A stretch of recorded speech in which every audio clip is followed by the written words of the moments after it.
the dynamic between standards and practices is actually a very friendly one. Where I'll say we're going to have a scene where a guy's cutting off his face and feeding it to dogs.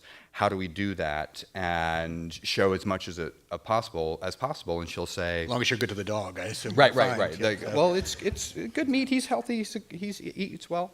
And dogs, it's worse to feed them like dry dog food than someone's face. And she just said, make the blood a little darker. And put as much in shadows. If the blood is bright, it'll tick somebody's meter, and so you don't want to do that. So they've been great partners in how to navigate that world. So I don't really feel we can't say any strong language, which I don't necessarily need to tell the story that we're telling. So I don't really see a difference between what we're doing with Hannibal on NBC and working on a cable show. Mm-hmm. David, what about AMC? Well, I mean, the truth is we actually had sold the project originally to NBC. Mm-hmm. They wanted to do something different. They wanted to do a horror show. This is, 5 or 6 regimes prior. Yeah. They also have lives like CC Flies. But we wrote the script, the same script that we ended up using at AMC. And NBC decided no, they didn't want to do it. So and that was in 2005. So it took us 4 years to find the right home, and there was a lot of suitors. But ultimately, we wanted someone who's going to make a real commitment, someone who wasn't just going to sort of put in there, who got the vision that we were trying to do. We had the whole standards and practice issue because it's not premium, so we can't do everything. What can't you do? Well, in the beginning, we can shoot a 6-year-old girl zombie in the face, but we can't shoot a human in the face and show it the same way. So there's like very specific things we can't really, we get something like... We shot a human in the face. Did you get on NBC? Yeah. Right. Exactly the kind of competition we want to foster. We get 4 shits. We have 4 shits. We have to say shit 4 times. You count 4 shits? Yeah, they count. But that's as far as you can go. We can use dick and pussy in non-sexual context. And we get as many douchebags as we want. We had a thing. There was a quote from the book that was another character describing his lesbian sister as a muff diver.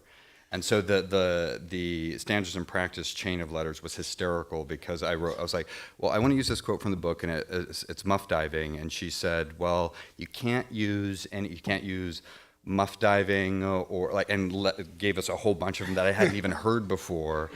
And she was like, anything that is orally implicated, you can't use. And I was like, what about button stitching?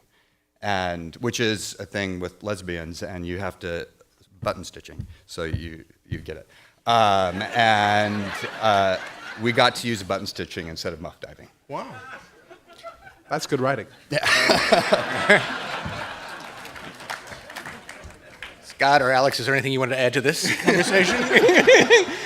No, I think the premium cable, Homeland is on premium cable. I think, the biggest thing for us is sort of self-governance, to be honest. I mean, violence is not particularly interesting just as violence for us.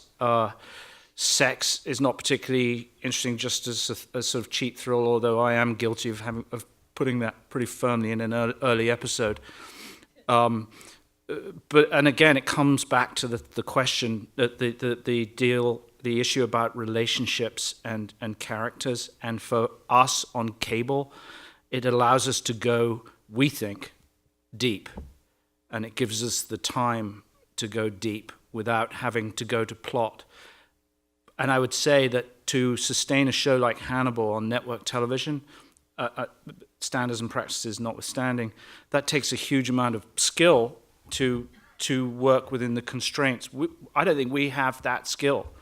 We want to wander and go deep into character, and then cable allows us to do that. I would just say I think you have a topic for a panel next year at this conference. I'm flummoxed by this conversation on a regular basis that as artists we're hamstrung by a group of people that we don't know that dictate what we're allowed to do. And the thing that I find the most frightening is the most basic human act of love and sex is forbidden on most of television, but we're having a conversation about how we can do these other things.